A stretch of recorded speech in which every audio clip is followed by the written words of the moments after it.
llueve, porque por primera vez en muchos días el pronóstico dice tiempo bueno. Sí, y por primera vez hay que ponerse para salir, al menos por un rato, un abriguito y después veremos. Bueno, se ha concretado la marcha denominada el 18F, a un mes del fallecimiento del fiscal Alberto Nisman, en circunstancias cada vez más dudosas, en una investigación que está cada vez más compleja respecto a la posibilidad de que en el corto plazo haya una resolución y que conozcamos cuáles fueron las circunstancias que llevaron a que Nisman perdiera la vida. Y obviamente la marcha tuvo, se lea desde donde se lea, una contundencia muy importante en la marcha central, en la capital federal y las distintas marchas que se hicieron en el interior. Una contundencia que lo deja en una posición incómoda al gobierno nacional, fundamentalmente por algo que venimos comentando en los últimos días, que fue el propio gobierno nacional el que decidió que todos los que iban ahí eran opositores, que estaban en contra. Y me parece que esa decisión, esa jugada estratégica del gobierno de decir todos los que van a esa marcha están en contra mío, generó que tuviese primero esta lectura en el día después y segundo la contundencia en el reclamo, en la acción cívica de marchar por encima de los cálculos más optimistas que tenían quienes convocaban a esta marcha.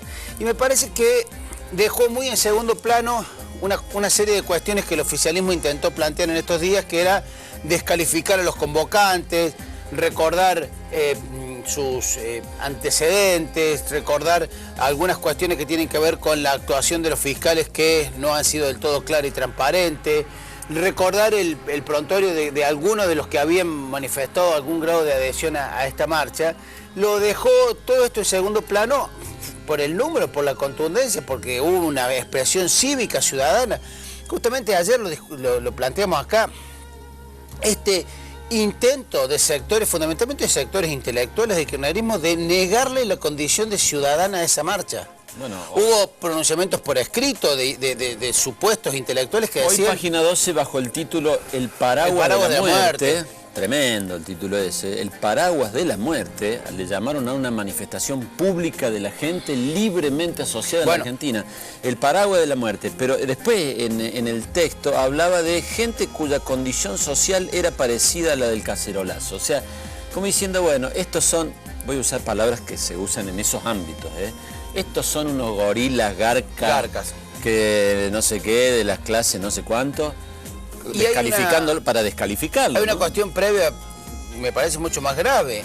El grupo Carta Abierta, que reúne pensadores, filósofos, escritores, intelectuales del kirchnerismo, hizo un planteo ante la Corte Suprema de Justicia reclamando que pare y que frene y que suspenda la marcha. Es decir, un grupo de intelectuales que supuestamente deberían consagrar el derecho a la expresión, a la libertad de las ideas y de todo, dice, no se puede manifestar, porque están en contra mía, no se puede manifestar. Parece que llegó a un extremo, digamos, en cuanto a las acciones previas que hizo el kirchnerismo, declaraciones de sus funcionarios, declaraciones muy desagradables, inclusive de legisladores del kirchnerismo vinculadas a la muerte del fiscal Nisman, que me parece que fueron las que le terminaron de dar la contundencia, en una cuestión que el tema del clima, donde también el gobierno esperaba que la lluvia generara un descenso en la cantidad de personas que convocaron, le dio, no sé, un tono casi épico y distinto y más significativo. Y me parece que dos cosas o tres hay que subrayar. Una, que se cumplieron las consignas que se esperaba, ¿sí? No hubo banderas partidarias, no hubo expresiones que no fueran de reclamo a la justicia del esclarecimiento, hubo aplausos, la entonación del himno nacional. Es una marcha difusa, no hay un liderazgo claro, nadie podrá apropiarse de ella.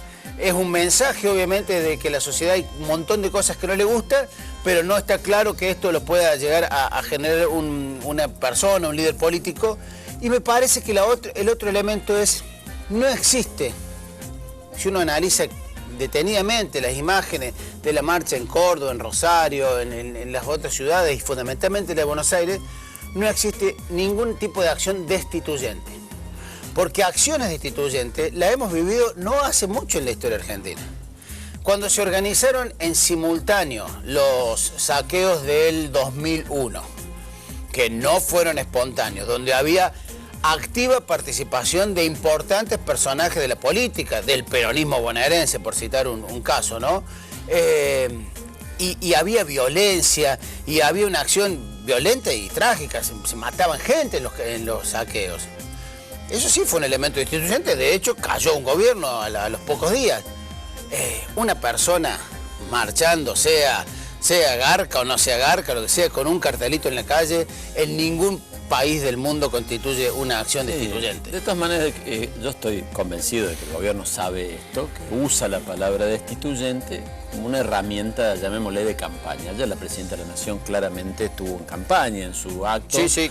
Dijo que hay que votar un candidato que mantenga las ideas que nosotros tenemos, etcétera, etcétera. En lo que voy a marcar un matiz de diferencia con tu comentario es que yo no creo que lo ponga incómodo al gobierno. Yo creo que el gobierno nacional ha decidido de hace un tiempo que gobierna para el 30%. Ellos creen que para el 30%, para mí es un poco menos, para mí es un 25%. Su grupo duro, y con ese 25-30%, dada cierta dispersión en la fuerza opositora, le va a servir, ellos creen, para mantener el poder aún perdiendo las elecciones, para mantener cierto poder. Si gana, ejemplo, Mauricio Macri, el kirchnerismo gobernaría el Partido Justicialista. ¿Entienden ellos? O esa estructura. Yo creo que no, yo creo que cuando se pierde el poder se pierde. Y empieza la dispersión de fuerza del 30 al 25 o lo que hayas quedado, y quedará un grupito de gente siguiéndolo. Eso ha pasado en todos los gobiernos, en la historia. Pero creo que el kirchnerismo ha decidido optar por eso. Si no, es inentendible.